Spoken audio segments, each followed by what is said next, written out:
வீட்டில் உள்ள நம்ம அம்மாமார்கள், பாட்டிமார்களுக்கெல்லாம் பார்த்தீங்கன்னா, அற்புதமான ஒரு எக்ஸர்சைஸுக்கான ஒரு டூல் பண்ண போறேங்க. இப்ப பார்த்தீங்கன்னா, ஆயுத பூஜை காலங்க. எல்லா பழசுகளையெல்லாம் தூக்கி எடைக்கு போடுவாங்க. இப்படி தான் நம்ம ஒரு பழைய இரும்புக்காரர்கிட்ட வாங்கினது. விலை அவ்வளவு கம்மி. சரிங்களா? இப்ப இந்த சைக்கிளை வச்சு பவுனம்மாக்கு நம்ம ஒரு ஒர்க் அவுட்டுக்கான எக்ஸசைஸுக்கானது பண்ண போகிறோம். ஆனால் இப்படியே அவங்க ஏற முடியாது. இதை ஆல்ட்ரு பண்ணணும். ஆல்ட்ரு பண்ணுறதுக்கு முன்னாடி உங்ககிட்ட சொல்கிறேன், எப்படி பண்ணுறதுன்னு சொல்கிறேன். நீங்களும் செய்யலாம். ஏன்னா நாளைக்கு பவுனம்மாக்கான ஒர்க் அவுட்டை நம்ம காட்டையில் அண்ணா முன்னாடியே சொல்லியிருந்தால் நானும் பண்ணியிருப்போம்லண்ணான்னு கேட்பீங்க. ஸோ அதனால தான் இப்போ பார்த்தீங்கன்னா லேடிஸ் சைக்கிள் தான். இப்போ இந்த லேடிஸ் சைக்கிளை இப்போ இந்த மாதிரி வாங்கியிருக்கோம் இல்லைங்களா? இதில் இந்த இடம் இருக்குது இல்லைங்களா? இந்த இடத்துல இந்த ஸ்டாண்டை மட்டும் எடுத்துட்டு நம்ம என்ன பண்ணுறோன்னா, இப்படி ஒரு அரை முக்கோணங்கிறன்னு சொல்லுவாங்க. சரிங்களா? அந்த மாதிரி 2 சைடும் வெல்டு வச்சு கொடுத்துட்டு, இந்த இடத்துல பார்த்திங்கன்னா இது ஹைட் ரொம்ப இருக்குது பவுனம்மா ஏறுறதுக்கு. ஸோ நம்ம என்ன பண்ணுவோம்னா, இந்த அளவுக்கு ஒரு ஸ்டெப்பு மாதிரி 2 வச்சு கொடுத்துருவோம்.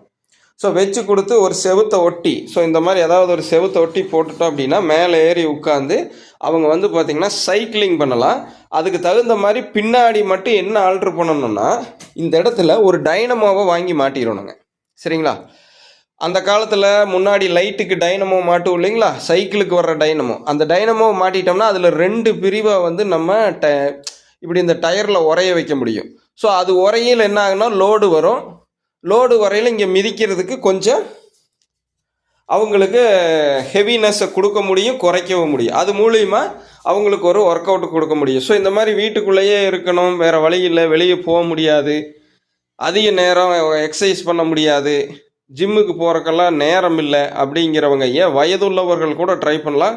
ஸோ இப்போ பவுனம்மாக்காக ஒரு சைக்கிள் நம்ம பழைய மார்க்கெட்லேருந்து பிடிச்சிருக்கோம். நீங்களும் ட்ரை பண்ணுங்கள். குறிப்பாக எனதருமை பாட்டிமார்கள், அம்மாமார்கள், மூட்டு முடங்கியவர்களும் ஆரோக்கியமான வாழ்வுக்கான 1200 மூச்சுக்கள் அதிக நேரம் பண்ண முடியாதவர்களும், தொப்பையால் பாதிக்கப்பட்டவர்களும், உடல் எடையை கட்டுக்குள்ள வைக்கணும். சுகர் இருக்கிறது, சர்க்கரை இருக்கிறது, ஆனால் நான் எல்லாம் சாப்பிடுவேன், வாயை கட்ட முடியலங்கிறவங்களும் நல்லா நோட் பண்ணிங்க. சாப்பிட்டு அதுக்கு தகுந்த மாதிரி பயிற்சியும் செஞ்சு உள்ளே இருக்கிற பேடு சுகரையெல்லாம் வெளியே எடுத்துட்டிங்கன்னா எந்த பிரச்சனையும் வராது.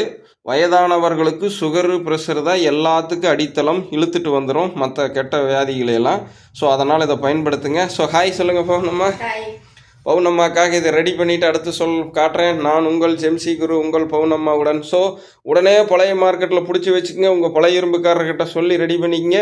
Cheap and best. விலைன்னா அவ்வளவு கம்மி. நான் தனியாக போடுறேன் என்ன விலைன்னு.